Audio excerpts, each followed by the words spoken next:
राधे राधे। पुत्रता एकादशी में आप आज पारण के दिन सुनेंगे तुलसी माता की कथा। तो बोलिए तुलसी माता की जय, श्री हरि विष्णु की जय। जो भी भक्त सच्ची श्रद्धा और निष्ठा के साथ एकादशी का व्रत करते हैं और भगवान विष्णु का पूजन करते हैं तथा माता तुलसी माँ जी के पूजन करते हैं, इससे भगवान शिव जी अति प्रसन्न होते हैं। और भगवान विष्णु के पूजन में तुलसी माता का बड़ा ही विशेष माना गया है। भगवान विष्णु तुलसी से अति प्रसन्न होते हैं। भगवान विष्णु को तुलसी दल में नैवेद्य का भोग लगाते समय चढ़ाया जाता है और भगवान विष्णु के ऊपर तुलसी दल अर्पित की जाती है। इससे श्री हरि विष्णु अति प्रसन्न होते हैं। भगवान विष्णु माता लक्ष्मी के समान ही तुलसी माता भी प्रिय हैं। वे भी सच्ची श्रद्धा के साथ नियमित रूप से तुलसी माता का नियमित रूप से पूजन करते हैं, उनकी आरती करते हैं। इससे भगवान श्री हरि विष्णु और माता तुलसी की कृपा प्राप्त होती है। तो आज हम सुनेंगे पुत्रता एकादशी पारण माता तुलसी माता की कथा। और तुलसी माता की कथा भगवान की हरे विष्णु की जय, माता लक्ष्मी की जय। और देवी भागवत पुराण में इसके अवतरण की दिव्य लीला की कथा बताई गई है। एक बार भगवान शिव ने अपने तेज को समुद्र में फेंक दिया। उसमें एक महान तेजस्वी बालक का जन्म हुआ और वह बालक आगे चलकर जालंधर के नाम से प्रसिद्ध हुआ। वह एक पराक्रमी दैत्य राजा बना। उसकी राजधानी का नाम जालंधर नगरी पड़ा। दैत्यराज काल नेमी की कन्या वृंदा का विवाह जालंधर के साथ हो गया। जालंधर महाराक्षस था। वह अपने सत्ता के मद में चूर होकर उसने अपने माता लक्ष्मी को पाने की कामना से परंतु समुद्र में उत्पन्न होने के कारण माता लक्ष्मी ने उसे अपने भाई के रूप में स्वीकार किया। वहां से वह पराजित होने के बाद माता पार्वती को पाने की लालसा में कैलाश पर्वत पर चला गया।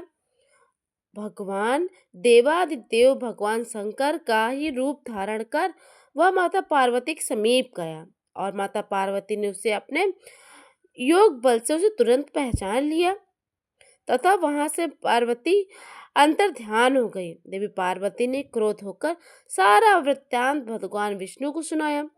जालंधर की पत्नी वृंदा अत्यंत पतिव्रता स्त्री थी। उसी के पतिव्रत धर्म के शक्ति से जालंधर ने ना तो मारा जाता था और ना ही पराजित होता था।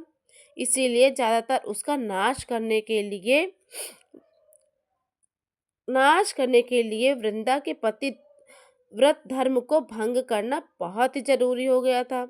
इसी कारण भगवान विष्णु ऋषि का वेश धारण कर वन में जा पहुंचे, जहां पर वृंदा अकेले भ्रमण कर रही थी।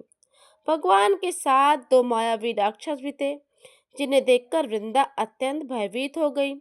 ऋषि ने वृंदा के सामने एक पल में ही राक्षसों को भस्म कर दिया। उनकी शक्ति देखकर वृंदा ने कैलाश पर्वत पर महादेव के साथ युद्ध कर रहे अपने पति जालंधर के बारे में उनसे पूछा।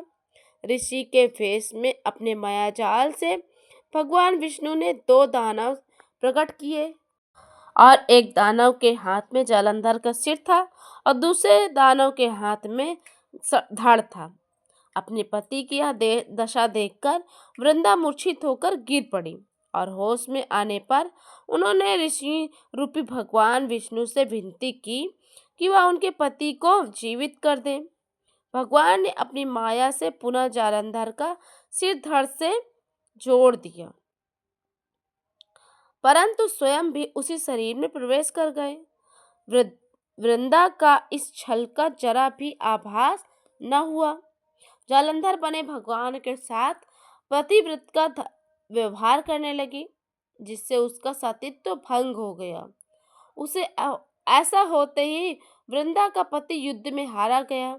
जब सारी लीला का पता जब वृंदा को चला तो उसने क्रोध में आकर भगवान विष्णु को शिला होने का श्राप दे डाला तथा स्वयं भी सती हो गई।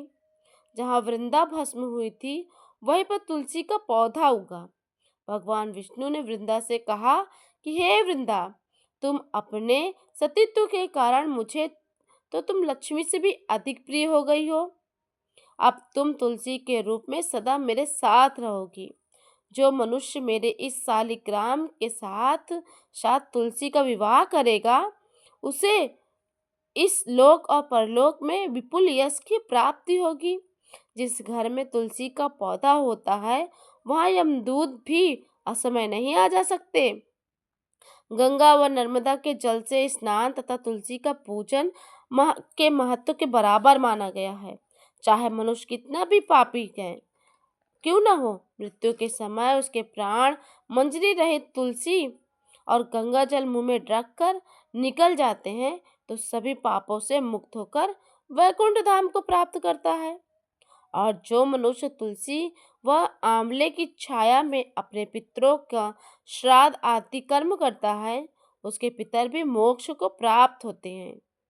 भगवान विष्णु जी कहते हैं कि जो भी व्यक्ति मेरे पूजन में और मेरे भोग में तुलसी दल अर्पित करेंगे, मैं उन पर मेरी कृपा सदैव सदैव के लिए बनी रहेगी। इस प्रकार जो भी भक्त सच्ची श्रद्धा के साथ माता तुलसी का पूजन करते हैं और उनकी कृपा कथा सुनते हैं और उनकी कथा को सुनाते हैं तथा हुंकारा भरते हैं, भगवान विष्णु और माता तुलसी की कृपा उनके और उनके पूरे परिवार पर सदैव सदैव के लिए बनी रहती है। तो दोस्तों, ये कथा आप सभी को कैसी लगी? पुत्रदा एकादशी पारण की तुलसी माता की कथा। तो कमेंट में जय माँ तुलसी अवश्य लिखिए। इसी शुभकामना के साथ आप सभी को पुत्रदा एकादशी की ढेर सारी शुभकामनाएं और आने वाली एकादशियों की भी ढेर सारी आप सभी को शुभकामनाएं। आशा और उम्मीद करते हैं कि ये कथा आपको बहुत ज़्यादा पसंद आई होगी। तो रक्षाबंधन की भी कथाएं हमारे यहाँ और उनकी सही जानकारी हमारे चैनल पर पड़ चुकी है। आप चाहिए तो देख सकते हैं और सुन सकते हैं, पढ़ सकते हैं कि किस टाइम भद्रा लगेगा, किस टाइम क्या होगा। ये सारी जानकारी आप सभी को मेरे चैनल में वीडियो के माध्यम से दी गई है। तो चलिए दोस्तों, लेते हैं आपसे विदा। फिर नई वीडियो में फिर से मिलते हैं। तब तक के लिए जय माँ तुलसी और जय श्री हरि नारायण की जय।